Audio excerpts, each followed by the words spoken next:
Hello and welcome to Impactability, the Nonprofit Leaders Podcast. This is a show that explores the landscape of the nonprofit organization, big and small, offers some incredibly helpful information and resources, and gives nonprofits a place to share ideas and get advice. Our show is sponsored by Sukup Strategic Solutions, offering a wide variety of services to help nonprofits maximize their impact. We're excited to bring you the stories and advice of leaders in the nonprofit sector to help you succeed in your nonprofit. So let's get started.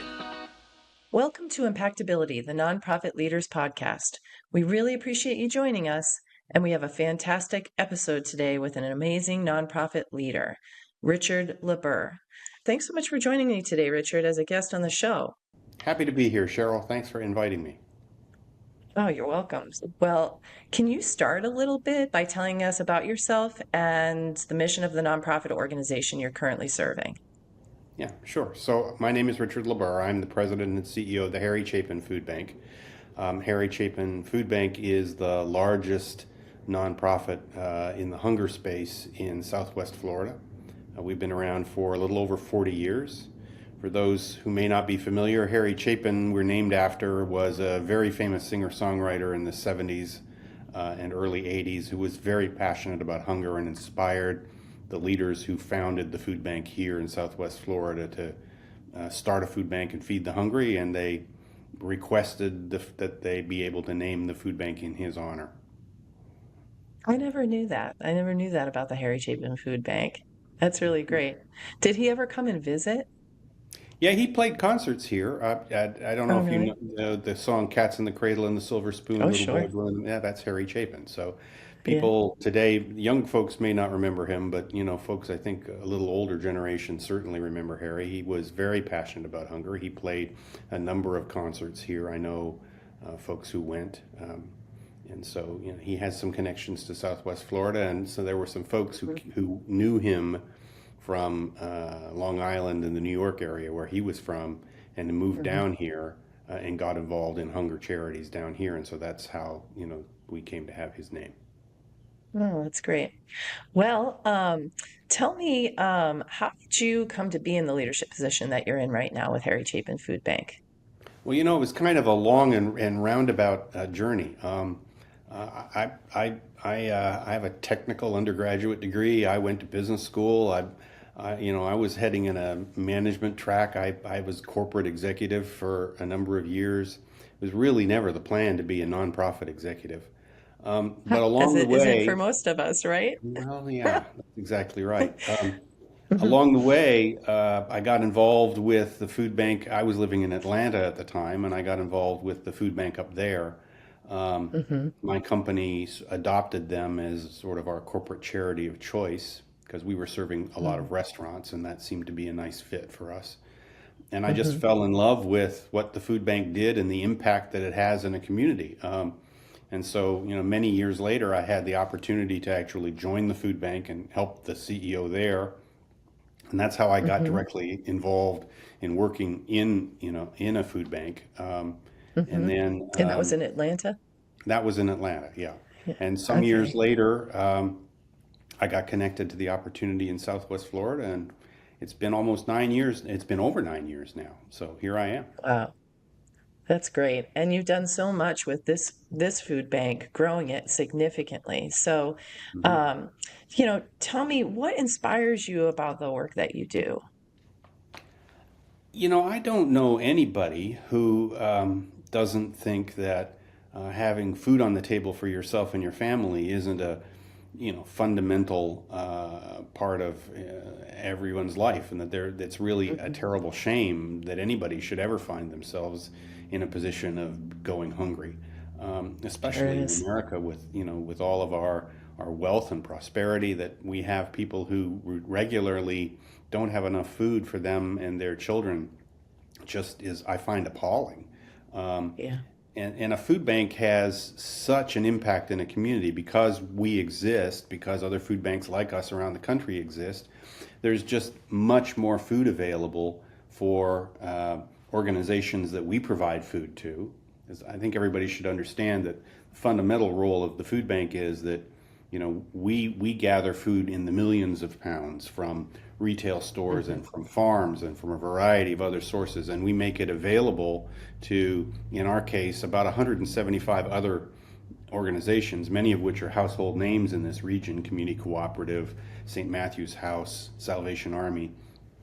They get their food from us. So because we exist, then they don't have to go try to beg for food from their local grocery store, with somebody's personal SUV, because we've got a big 26-foot box truck there every single day picking up all of the available food at that grocery store. It's an enormous impact. It means we can feed many, many more people. So that's the fundamental of it. And then, whenever I can, I like to get out in the field. I like to go to our food distributions, go visit our agencies, because the stories you hear from the people that we serve are just, they're just moving. I had Well, I a was just going to nurse. say, can you tell me a story? Yeah, Of tell me a course, story. of course. I had a retired nurse talk to me at a mobile pantry distribution. She was, I don't know, somewhere in her 70s probably. And she had adopted her granddaughter and was raising her granddaughter, and was on a fixed income and had a heart condition. And she told me that in order to keep food on the table, she was cutting her blood pressure medication pills in half to stretch them out so that she would have enough money left at the end of the month when the rent was due and everything else, to make sure that there was food on the table for her and for her granddaughter. Yeah. That I don't know how you listen to a story like that and not be moved. Yeah, and such a common story, right? Mhm. The type of situation where people have to try to figure out if they're going to pay their rent, what are they not going to pay in order for their family to eat. It's such a sad circumstance. We're so lucky that you're here in the community helping us. Thank you. Well, all right, tell me, when you think back on your nonprofit journey, what was it that got you started in nonprofit work to begin with? What was the You thing know, that made you really, really want to be in a nonprofit? um, I've Going talked a back to little that about that. switch that you made in Atlanta. Yeah. So I think I've always had a heart for community service. Hmm. Growing up, we did things, in our community, and so from an early age, I was, taught that that was something that you ought to do. Hmm. And I found myself at a point in my career, like a lot of people do, I think, where I was, pretty successful and working Hmm. really hard, and it Yeah. was all work, and Hmm. what time I could carve out for family, and then that was about it. And I remember having a conversation with a mentor at the time, saying, I'd really like to find some opportunities to give back. I'd like to find some opportunities to get engaged in the community. And I tried several different things. I've been on boards of other kinds of organizations. I was board of an arts organization for a while. I did some other kinds of nonprofit stuff. But tell us But it about was, that. being on a board of an arts organization? Yeah, or any of the That other now boards that's difficult. positions. Yeah, That's difficult. sure. I was Did on you hear in the, Fort Myers they just gave away like $120,000 in grants? yeah, I did hear that. That's Um, amazing. That's yeah, good. I think a lot of those it is. organizations need it right now. I think they need it very A badly lot right of their now. Yeah. sources of funding from government sources Hmm. have been severely cut Yeah, back, in recent years. So I sure. enjoyed that. I liked the arts. I, Yeah. liked being able to go to in this case, it was a Shakespeare theater, and be able to go to the Hmm. shows and, be a board member and get cool front seats up front and get some recognition and, all of that. But What's it your was, favorite? No, I have to stop you. What's your favorite Shakespeare play? oh Lord. Um, Well, it's probably obvious, but I would say Hamlet. It Really? is Okay. just, yeah. There's just I'm a King Lear girl so myself. many uh, words and phrases that are in everyday usage that Yes. come from Shakespeare, and it's just amazing to me that here we are more than 400 years later, and Mhm. it's still relevant. And it's still Yeah, amazing. it's Anyway, true. I enjoyed that, Hmm. but the you don't get the kinds of stories out of that you get out of human service side of things, and Sure. if you have compassion for people and you really want to get Hmm. engaged in that way. And I just was struck by, how much fulfillment there was for me in being able to be part of an organization like a food bank that is really making a huge difference in, average folks' lives. And I'm proud of that. Hmm. I'm, proud of the Yeah, organization. I'm you proud of the should work be. we do. Yeah. And so, I tell people, I think whatever you're doing, even if you're working in a nonprofit, you're probably going to occasionally have a lousy Monday. Everybody has lousy Mondays. It's hard to scrape True. yourself out of bed because you know what's on the agenda for the day, and it isn't going to be a lot of fun, and or it's just tedious or whatever it is. Hmm. I never have a lousy Monday where I question what I'm doing and why it's worthwhile. Hmm. And That's a good honestly, work in my life to corporate live, Richard. what? That's a good work life to live that you can It say is a that. good That's work really life to live. great. See, in my I can't say the same thing about my corporate career. There were plenty of lousy Mondays where I felt like, I was doing all this stuff that I really wasn't enjoying at the moment, and I was mostly Hmm. doing it to make somebody else wealthy. Um, Yeah. that's not enough for me Yeah. anyway. I've never been particularly money oriented. Hmm. I said I went to business school. I have business school classmates who Hmm. think I'm nuts, because they're making megabucks and I'm not. Hmm. But I Hmm. wouldn't trade my life for theirs for anything. I think I'm getting a level of fulfillment out of what I do that is very deep and really Yeah. rewarding. I love that. That's so great. I bet a lot of the executives that listen to this, or others that have been on this or will be on this podcast, really find that to be something that resonates with them, because we all make this choice. We could use our talents anywhere, but why we do it is because it's just so fulfilling, and it creates a quality of life, a meaningful life for us that's so important. Hmm. So I think some people are just wired to be in nonprofits. I I think you guess are. so. Grateful that you are, Took me a because while I to know the figure it good out. work you do. Thank you. All right, well, let's see. What's one thing you wish you had known when you began your involvement with nonprofits? Something that you know today that you wish your younger self had known?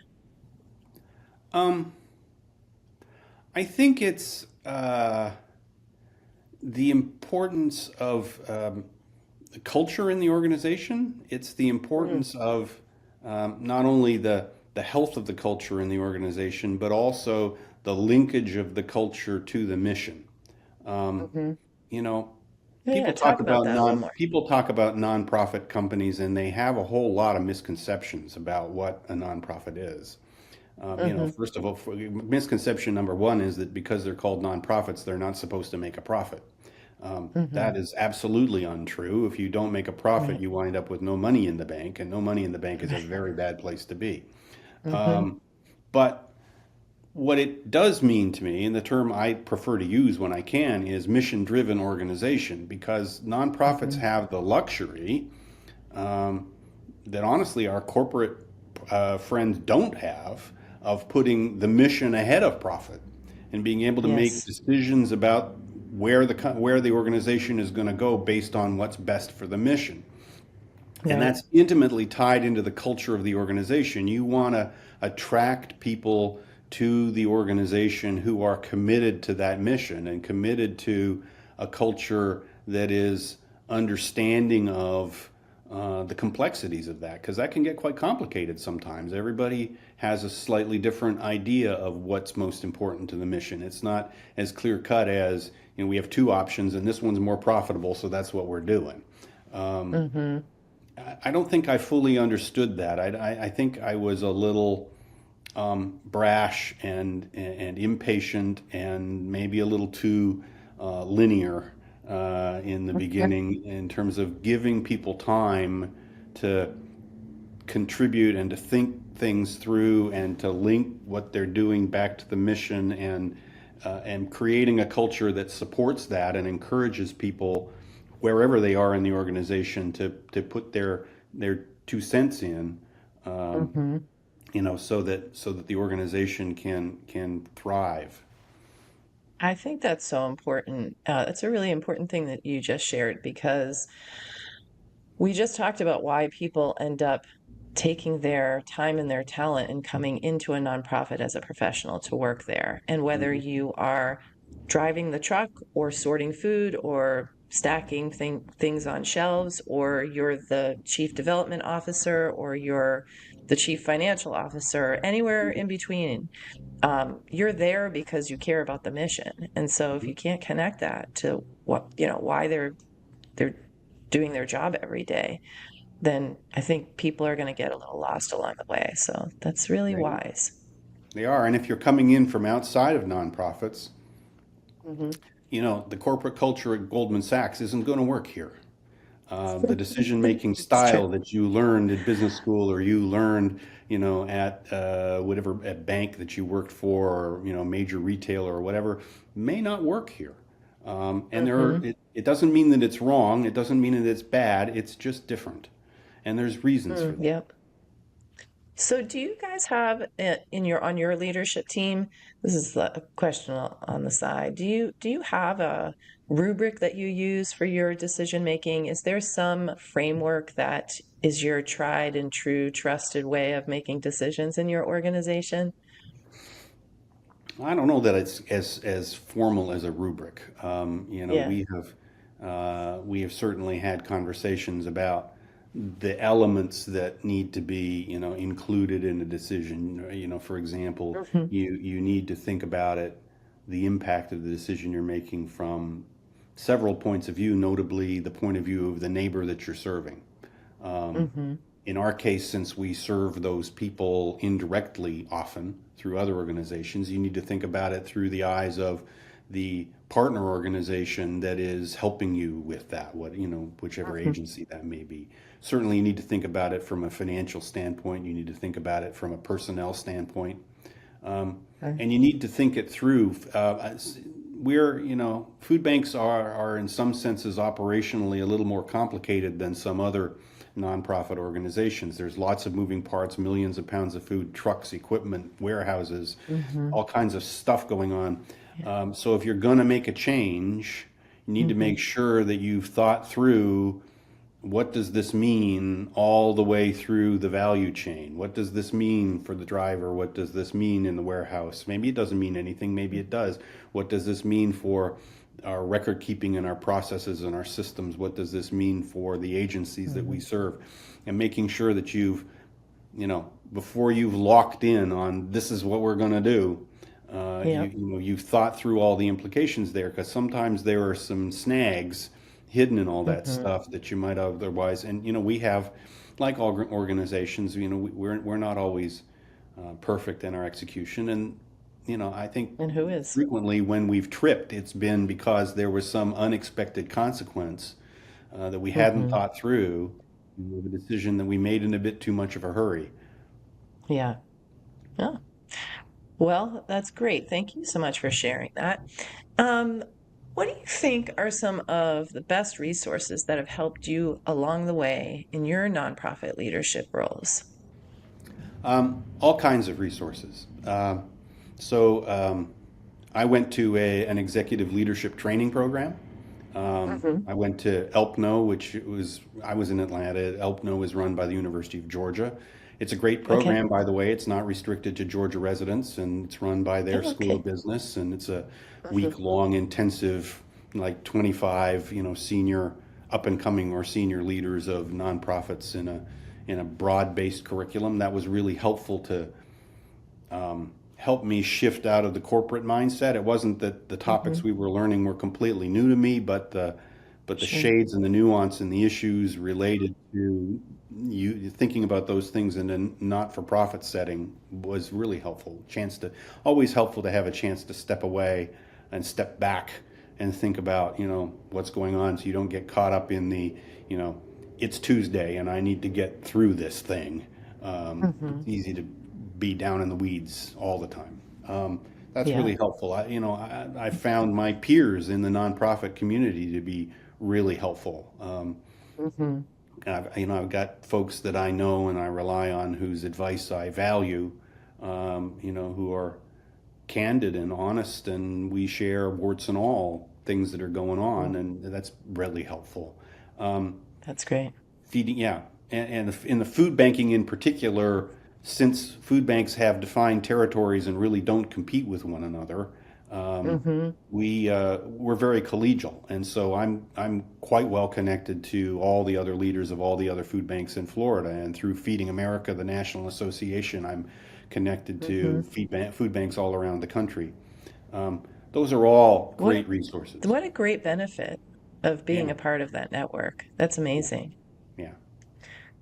Not every nonprofit executive has that. They don't No, have a I safe know. person to like talk to because, it's Yeah, there's so much competition. There's the opportunity to share, but sometimes when you share, you put your organization in an difficult position. So it's nice that yeah, you have that. That's really great, especially because they're outside of the area too. So yeah. you're Well, that you're part is talking to really people who know your job too because they're in the same mission area, that's similar organizations.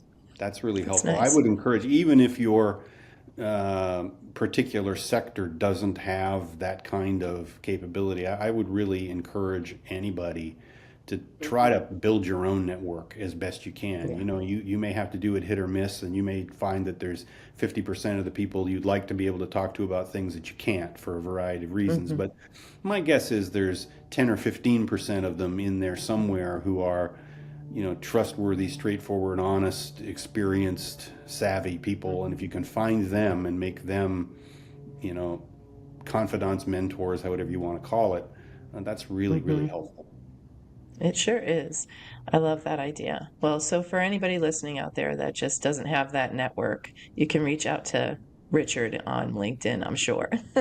Yeah. He's going to let you know at the end of the episode how you can get in touch with him. But also, I mean, thinking about that, just if you're in a type of nonprofit where it doesn't feel safe for you to share your dirty laundry, so to speak, and all the challenges that you're facing with other executives in your own area, think about going outside your area and building a network. In this day and age, there are a lot of ways that you can build a network of peers outside of your local area. So, but that's such an Mhm. important thing to have. I'm so glad you have that. Thanks for sharing that, Richard. It's Okay. great.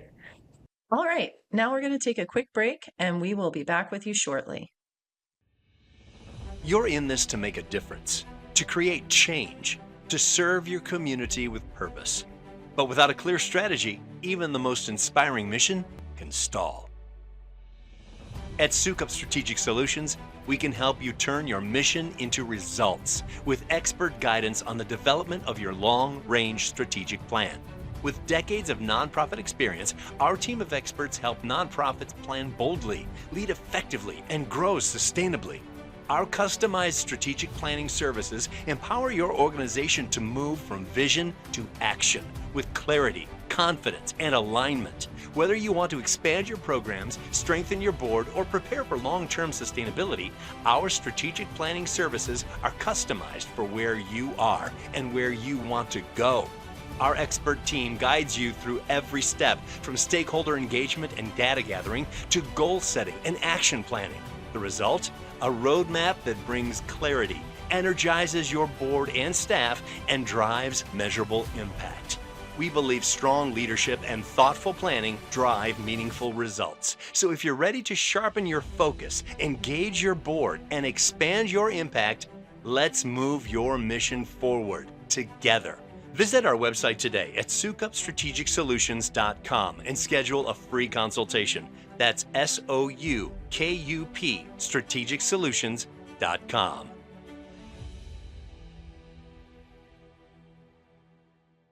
Welcome back. I'm speaking with Richard LeBer of the Harry Chapin Food Bank. Richard, let's continue our conversation. All right, so tell me, this is a question that I really like because I feel like we learn from our mistakes. It's such an important part of becoming a leader, developing leadership skills, and just growing as people. So, what would you say is your biggest failure, and what did you learn from it? My biggest failure. Well, it's hard to pick one. There's so many. Which is the biggest? I'm not entirely sure. All right, we'll just pick one. Outside of the nonprofit sector entirely, once upon a time, I Hmm. invested in a printing company right before Hmm. 2008, and it went bankrupt. That was pretty big and painful. Um, I I'm think sure it my was. I think my lesson from that one was that what I Hmm. was a little reckless. Hmm. I was swinging for the bleachers, Hmm. and I struck out. Yeah. And my timing was spectacularly bad. So we were a little overextended at a very bad time to be overextended. Um, It's so hard, I think I really hard. learned patience and risk management and um, timing maybe a little bit from that one. Yeah. At the food bank, I've made all kinds. We've made all kinds of mistakes. Rolling out of Hurricane Irma, Hmm. we, as many food banks do, since we're in the disaster relief business, we got Hmm. quite a large influx of donations and funding immediately after the storm. Almost, that's Hmm. very typical. Um, Yeah, we're we all depending on you for overestimated sure. we overestimated how much of that was going to stick. And so Mhm. Irma hit in the fall. Our fiscal year starts in the middle of the year, and Mhm. rolling through. We do a lot of our fundraising over the holidays, and it became painfully evident around January that we were not going to hit our revenue targets for the year. We'd done our Yeah, major that's right. fundraising push for the holidays, and money that we Mhm. had thought pretty confidently we were going to, based on trends and everything else we were going to get, didn't come through. And we Mhm. had a pretty painful retrenchment. We laid some people off. Mhm. All of none of which, in the grand scheme of things, I regret, because it was Mhm. important to make sure that this business, like any business, you have to manage within your means. Um, Right. but it was culturally very painful. It was painful for some Sure. people in particular. Um, Yeah. and I think what I learned from that was, again, it's sort of in the caution territory. We should have been more frugal in the 6 months leading up to at the end of the year after the storm Mhm. in our Yeah. spending levels and our assumptions about staffing and sustainability than we were, and we would not have had to have made that painful an adjustment, if we'd been running on a lower run rate. Mhm. We learned a lot So from that one. I does hope never to repeat it. I hope you never repeat that too. Do you now manage differently as a result of that experience? Yeah, I think I'm just more, uh, I'm more conservative. I'm more skeptical about rosy revenue forecasts, and we do a lot of stuff where we say, okay, I see that, and that's an opportunity, and we'll think about that one in January or February when we see how the holiday fundraising season went, and have a higher level Mhm. of confidence in where we're going to come out for the year. And in the meantime, we're not going to do that right now. Your CFO must love you. Well, he's a great partner. Another lesson Yeah. learned here is surround yourself with great people. He's Yeah. terrific, and he routinely pulls me in from my wilder urges to go, do things, because I'm very mission oriented, and I'm continually coming up Mhm. with ideas of things we ought to do. And Steve will say, "Yeah, you don't have the budget for that right now," and I've learned to listen to that. It's good to have somebody that gives you a reality check like that. Yeah, But it's also good that you've come to have that balance within yourself too, where you're really driven by the mission part of yourself, the purpose-driven part of yourself. And then on the other side, you've got this conservative side now that you've developed through experience. It's a pretty good combination in a leader. thank you. All right, well, tell me, what is the biggest challenge you have with your current nonprofit leadership role right now? Challenge you have right now, and how are you going to overcome it? Well, we have. It's challenging times in human services for everybody. I think it's challenging Yeah. times in the hunger space. Hmm. On the one hand, we retained an outside consultant to help us do a demand forecast, and their demand forecast is that we should be planning on distributing 20% more food by 2030 and double that by 2050, just Oh. based on ongoing issues with hunger and poverty and the growth of our area and all of that. And we have facilities that we've been in for 15 years that are really not capable of hitting, those kinds of distribution numbers. At the Hmm. same time that we're looking at cutbacks in funding.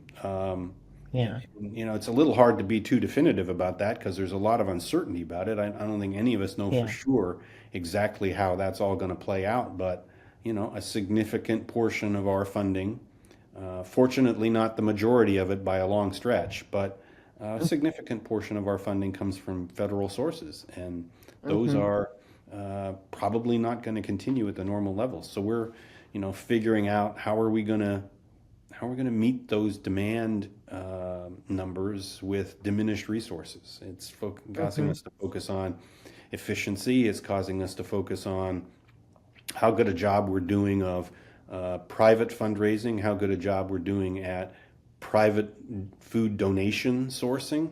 Hmm. Is there a way to increase the yield of the or what we get from grocery stores or what we get from farms? Is there a way to add to the number of donors there or increase our relationship building and our outreach? And so, we're working on all of those things and trying Yeah. to stay nimble because I don't know yet how this is all going to play out. We That don't in and know of what's going to itself. happen to the economy. We don't know where Yeah. tariffs that are under discussion are going to wind up. We don't know what the final funding levels for some important government programs are ultimately going to turn out to be. Yeah. I think that uncertainty in and of itself is another challenge just right there. Hmm. But you're one of the organizations, and I that's what I suspected, is that you're one of the organizations that's significantly affected by the changes in the federal government's direction. So, Yeah, yeah. have you found that some of your donors and local foundations that support you have recognized that and come to your aid in some manner? Do you feel like you've had people really understand that and respond? I found that our donors and supporters do generally understand. I've been asked by a lot of folks who support the food bank, what does this mean and how are you going to cope Hmm. and how can I help? Yeah. I think a lot of us are still in a wait and see mode. Okay. Because so I've had organizations and donors say, "Listen, I'm standing by and I'm ready to help, but I'm gonna hold off here for a little bit because just like you, Richard, I'm not sure how this is all going to shake out. Mhm. So keep us Yeah. posted on on what you think is happening, and we understand the importance of what you do, and we support your mission, and we'll do what we can to step up." That said, it's a little challenging, and I don't want to get too political here, but some of the programs we're talking about, the effect is more on the demand side for our services than it is necessarily on our supply side. A Hmm. lot of folks that we serve take advantage of programs like food stamps, SNAP, and there's discussion of pretty significant cuts to the SNAP program. And if that Yeah. happens, many of those people are likely to come to us looking for assistance. Yeah. The hard part of that is some of those programs are many times larger in their impact in the community than anything we do. And Right. so relatively small changes there could result in Hmm. very large changes for us in the number of people who are showing up at our food distributions. Yeah. And I'm concerned a little bit that decision makers who are thinking about what to do with these programs don't fully understand that they are being Hmm. a little facile in their assumption that the private sector, charitable sector, can step up and cover whatever gap they Just create. absorb it. Yeah. Yeah. Yeah. Well, my thoughts are with you, Richard, as you navigate that, because that's really complex and difficult. But thank you for your leadership as you're going through all of this. Cool. All right, tell me, what would be the biggest surprise or a big surprise that you've had in the last few months? Um, It could be a really good surprise. yeah, well, I got a $2 million check in a Federal Express envelope one Wednesday morning out of the blue. That's a great surprise. Yeah, it was from a bequest. We didn't know we didn't know we were in this person's will. Mm-hmm. Obviously I'm sad they passed, but Of they course. nothing in their they had given to us, but in a modest way. Nothing in their prior Mm-hmm. giving history would have suggested that they had that kind of money to give. Mm-hmm. So, that made my day. It made my CFO Steve's day. It made my Chief Development Officer's day. It was a very nice Sure. morning. That's wonderful. I love that. That's a great surprise. Fantastic. Um, yeah, that's so funny how some people make a bequest like that and they don't tell the nonprofit, and all of a sudden it's just a big surprise. It's a Yeah, good kind of surprise to have, but it is a good kind of was surprise. your organization prepared for what you would do with a gift of that size? Oh, we have an endless supply of things we'd like to do. That was not a big problem figuring out how to spend the money. No. That's perfect. I love that. Okay, good. All right, so if there's one piece of advice you could give to other nonprofit leaders, what would it be? I'm going to ask you to answer this question in two ways. First, for nonprofit CEOs, and then for nonprofit board members. So, going back to the question, if there was one piece of advice you could give to other nonprofit CEOs, what would it be? I think they're related responses because in one way or another, it's basically about um, information gathering and listening. Um, Hmm. I've gotten tremendous value out of listening to my board members, out of listening to my staff, out of listening to the neighbors that we serve or the agencies we work with, out of going out and seeing other organizations, and getting the tour and just listening to what they do. I've learned so Hmm. much that way. Um, I think when I was young and full of myself, I had an inclination perhaps to think that I knew all the answers. And now I begin to realize sometimes I don't even know the questions. And getting out there and listening to people, really listening, is Hmm. tremendously helpful. It takes some humility, and you have to be Hmm. open-minded to the possibility that you've been wrong. Um, Hmm. but it's tremendously valuable, and I think it applies to nonprofit executives. I also think it applies to board members. Yeah. I don't know about others, but I've had experience. We have a great board. They're wonderful. They're very experienced. They're wise. They're engaged. Um, I like them. They work well together.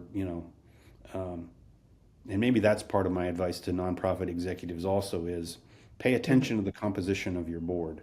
Try to Yeah. find not only the right individuals, but the right mix of individuals on your Hmm. board. Um, the right diversity of opinions and experiences, the right um, personality and fit and teamwork. Um, and for board members, I think it's maybe about tempering your passion and your confidence with some patience and some listening. The tendency sometimes for highly experienced people who are urgent and passionate about letting their skills help their community to step onto a board and to be full of all kinds of immediate and pretty direct advice about, well, no, you shouldn't be doing that, you should be doing this. Hmm. My advice is slow down. You'll get there, Hmm. but you Hmm. have to build relationships with the other board members and you have to build relationships with the management team. And you ought to understand that the role of the board is not to run the business. The Yeah, role of the that is board a good is advice. to provide advice and counsel, Hmm. and there's some important fiduciary responsibilities. Hmm. But it really, you hired the CEO or the executive director, whatever you call them, you Hmm. hired them to run the business. And so your Yeah. job is find a really good one, give them the support that they need, give them Hmm. advice that's helpful to them, let them run the business. Yeah. You're not the senior vice president in charge of the Harry Chapin Food Bank. You are a board member, and one Hmm. of, in our case, 12, who are collectively, the closest thing we have to shareholders and an advisory council. Um, Hmm. but I've got a management team that is very busy and very experienced running the business. So, Hmm. I think from a board director's point of view, it's understanding the role and giving the process time to work, even if it's a little frustrating to you that, you're pretty sure Hmm. you know the answer. And if they would just listen to you, everything would get so much better. Um, they're not beholden to listen to you, and the rest of the board isn't beholden to listen to you. And so you got a bit of a sales job to do and a relationship building job to do. That is a really great way to put it. And I think we could all use a little bit of that in our lives in general too, especially those of us who run organizations. We all should step back and remember that we should have some patience, and it's not always going to be um, it's not always going to be up to us to decide. We have to build those relationships and bring people along. So Mhm. great answer to the question, Richard. Thank you. If you had to write a book about your experience working with nonprofits, what would you write about? Um, I think that is another great question. Uh, I think I would write about the impact that it's had on me. Hmm. I mean, plenty of people write great books about how to lead a nonprofit, et cetera. To me, Hmm. I just, my life is very different than what it would have been. And of course, I Hmm. know you can never truly assess the road not taken, but Sure. I suspect if I stayed on the normal corporate track, I probably would have been successful, and I'm sure I would have been happy with my life. But I think there's a tremendous amount of fulfillment in the relationships that I've built and the impact that I've had and the pride that I have in what the organization does, that's really fulfilling for me. And I would encourage anybody who has a heart for this kind of thing to pursue that path. It's not necessarily what you're going to hear about if you're watching the mass media, right? It's not the American success story that Hmm. that a lot of people are trying to sell.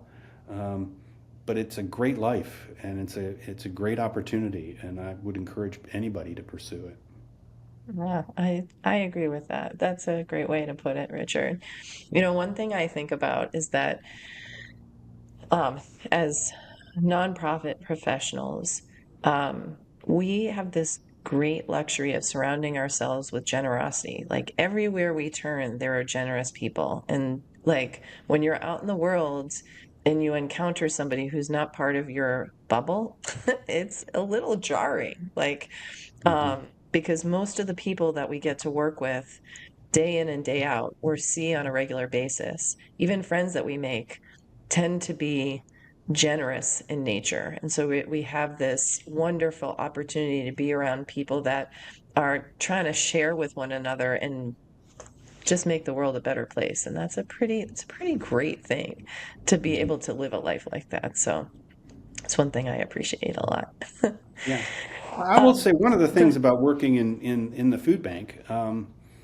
and we see this particularly in our case, we're involved in disaster relief. So after Hmm. hurricanes in Florida, I've been through two major ones and several minor ones at this point. Um, Hmm. it is amazing to me the broad level of generosity that manifests itself in Hmm. the community, right? If you were to Hmm. go by Yeah.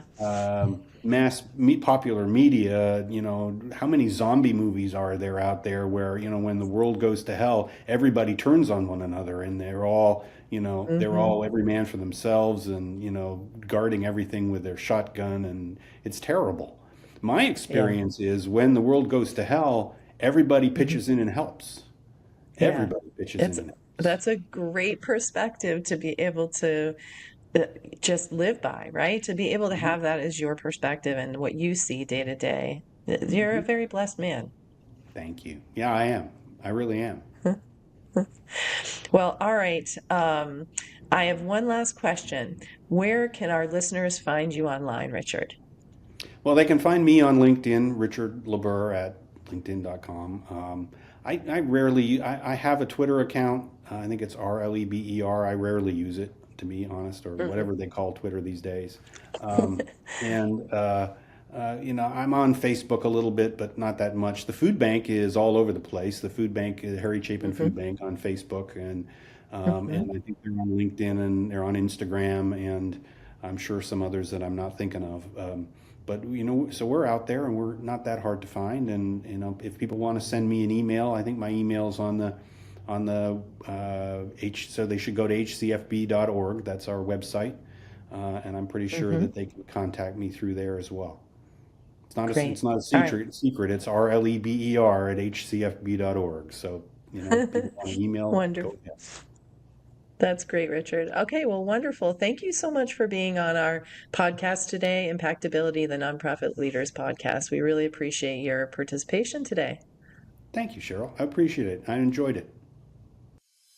Thanks for joining us today. We hope you enjoyed this episode. We love to hear from our listeners, so please reach out and let us know what you liked and what else you'd like to hear. You can find our email address and links to our social accounts in the show notes. If you enjoyed hearing from today's guest, we encourage you to reach out and connect with them. See the show notes for their contact information. To get more great content in your inbox each month, sign up for our newsletter at impactability.live. That's impactability.live. If you enjoyed today's episode, be sure to subscribe to the show on YouTube or in your favorite podcast app. That way you'll get new episodes downloaded as soon as they come out. Finally, we'd be grateful if you would give us a positive review or a rating so that your peers in the nonprofit industry can find us as well. From all of us at Impactability, thanks for listening, and thank you for all you do to make the world a better place through your nonprofit.